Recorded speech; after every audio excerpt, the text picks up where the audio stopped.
48 million pesos, ganyang kalaki ang halaga ng pinsalang iniwan sa agrikultura ng 3 linggong ulan at baha sa Bataan. Live mula sa Bataan, nasa frontline na balitang iyan, si Mon Gualvez. Mon, kumusta na ang mga magsasakarian?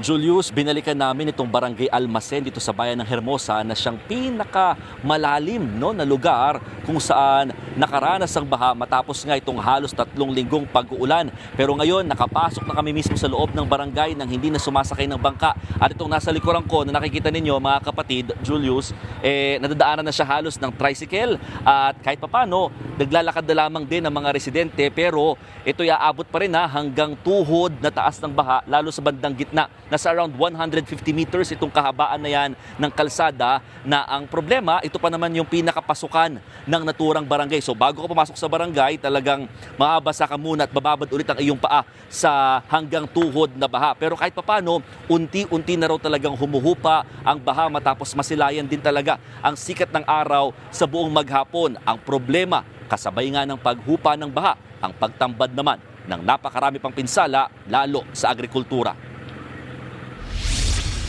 Muli nang lumitaw ang ilang kalsada sa Barangay Pulo sa Hermosa, Bataan. Makalipas kasi ang halos 3 linggong walang patid na ulan, ngayon lang muli sumikat ang araw. Kaya nalalakaran na muli ito ng maraming residente. Pero kasabay ng unti-unting paghupa ng baha, tumambad ang mas malaking pinsala lalo sa sektor ng agrikultura. Marami kasi sa mga palay na bulok na matapos ilang linggong mababad sa tubig. Habang ibang taniman, lubog pa rin sa baha. Naabutan namin ang magsasakang si Alvin na sakay pa ng kanyang traktora. Sasabayan daw kasi niya ang pagbaba ng tubig para muling araruhin ng nasayang na palayan. Ang dinadaing kasi niya, katatanim lang nila uli ng palay sa lugar. 2 beses na po kaming naglagay, parehas pong sira.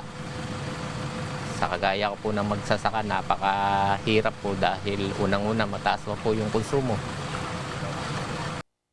Hapa, so talagang walang-wala. Abot tuhod pa rin ang baha sa ilang bahagi ng barangay Almacen. Pero mas nakapasok na ito halos ng mga residente matapos bumaba naman ang baha na inabot ng halos 6 na talampakan ng taas ng tubig. Kaya ang mga residente rito sinimulan ng maglinis. Mahirap daw kasing manikit yung iniwang putik ng baha na galing sa umapaw na ilog. Mahirap kasi taon-taon na lang ganyan nangyayari. Talagang makapal na ang putik. Pahirapan ka talaga. Sa tansya ng Bataan PDRRMO, aabot sa lampas kalahating milyong individual ang naapektuhan ng 18 araw na pag-ulan sa probinsya. Kasama na rito ang mga magsasakat mangingisda na pinadapa ng baha ang kabuhayan. Mahigit 50 milyong piso nga raw ang inisyal na pinsala pagdating sa agrikultura. Kaya ang gobernador ng probinsya inirekomenda ng isailalim sa state of calamity ang Bataan. Kasabay nito, nananawagan si Governor Joet Garcia may sakatuparan na sana ang planong coastal defense system sa rehiyon.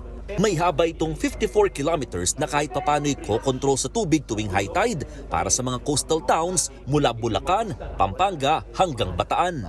Ito po ay magkakaroon siyempre ng dike, water pumping station, floodgates para ma-manage yung pasok at labas ng tubig. At tingin ko ang isang tingin namin ang isang talagang malaking maitutulong sa ating region ay yung water catchment, water impounding. Tingin ni Governor Garcia, gumana naman ang mga kasalukuyang flood control projects na meron ng probinsya bagamat may ilang kailangan pang gawin. Para naman sa mga Bataenyo, mas kailangan daw nila ng pangmatagalang solusyon. May mga pondo nga, kaya lang hindi na ako pupunta sa magandang kamay Napupunta sa mga murong kamay. Tumanda na nga akong ganito, nagkaputi na yung buhok, pero ganun pa rin. Alang pagbabago. Sana po yung mga flood control na gagawin, tibayan para hindi po mauwi sa mga ganito sakuna.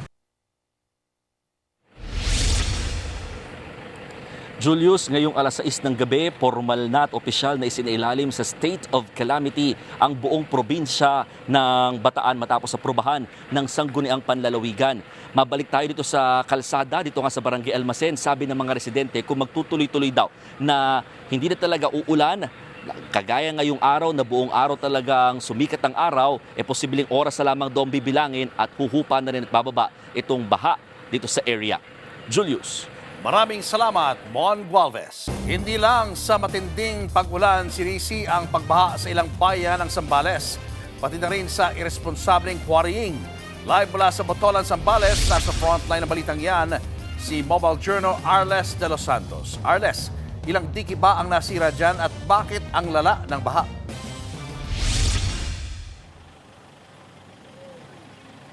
Julius, 5 dike ang sira dito pa din sa buong lalawigan ng Zambales dahil nga mulang unang linggo ng Agosto ay naranasan na nila ang halos walang patid na pag-ulan, malalaking alon at malalakas na hampas na hangin. Kahit kanina ng pag-iikot natin, mas maayos na at maaliwalas ang panahon pero nananatiling sira ang ilan sa mga dike na ito na mapakikinabangan sana ng mga residente. Isa itong San Juan Dike sa Botolan sa 5 nasirang flood control project sa Zambales. Ang bumigay na parte nito noong unang linggo ng Agosto. Lumala pa dahil sa malakas na agos ng lahar sa Bukaw River na nagmumula sa Mount Pinatubo. Kung magtutuloy-tuloy ang ulan at lalong masira ang dike, nanganganib na malubog ang nasa 10 barangay sa Botolan. Kasi sir, 2009 parang hindi na po na-rehab din yung dike namin. Parang manipis din po yung pagkakagawa at saka light materials po yata ang nagamit. Sir Secretary Vince Dizon, sana maaprubahan po yung hiling ng Barangay San Juan na pondohan po yung dike ng Botolan. Isa pa sa sinisisi, ang irresponsableng quarrying sa lugar. Buong area niyan, meron kaming tinatawag ang NROS na quarry area. Kaya lang, minsan hindi naman na nababantayan. So, yung iba malapit na dyan mismo sa dike na kapag quarry. Pababantayan na namin at magde-designate na talaga ng strictly na quarry zone lang talaga. Ngayon pa lang, halos malubog na sa baha ang ilang bahay nang umapaw ang tubig sa Santa Fe River. Jay, JCR, Tirwar na bakbak na magibubong na.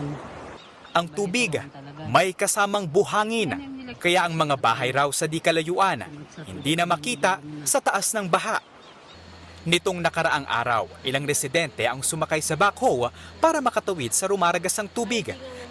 Nasira raw kasi ang kanilang tulay na nag-uugnay sa 2 magkabilang sityo, ang Sityo Ilong at Sityo Oit, dulot ng malakas na ulan. Apektado rin ng matinding baha ang Barangay Hall, kaya ngayong araw lang, inaayos na yan. Pati ang mga gamit sa loob ng health center, hindi nakaligtas. Nagsilutangan at nababad sa putik ang ilan sa mga ito. Ganyan din ang sitwasyon sa paaralan ng Santa Fe National High School na putik din ang iniwan matapos humupa ang baha. Kaya ang mga estudyante, pansamantala munang naka-modular mode of learning. Kanina lang, mula sa uploader, nagtulong-tulong na ang mga residente na ikabit ang natumbang poste ng kuryente na inanod ng baha. Doon sa kabila, doon. Dudugtong nila doon. Sa Mamburao, Occidental Mindoro, makikita sa aerial view ang mga sasakyang pandagat na ginagamit ng mga residente sa pangingisda na itinali na muna. Yan ay bunsod ng malakas na hampas ng alon. Bukod dyan, ilang araw na ring lubog sa baha ang mga barangay sa bayan. Sa ibang lugar, lampas tao pa ang tubig. Sa ngayon, nananatili muna ang mga residente sa mga evacuation center.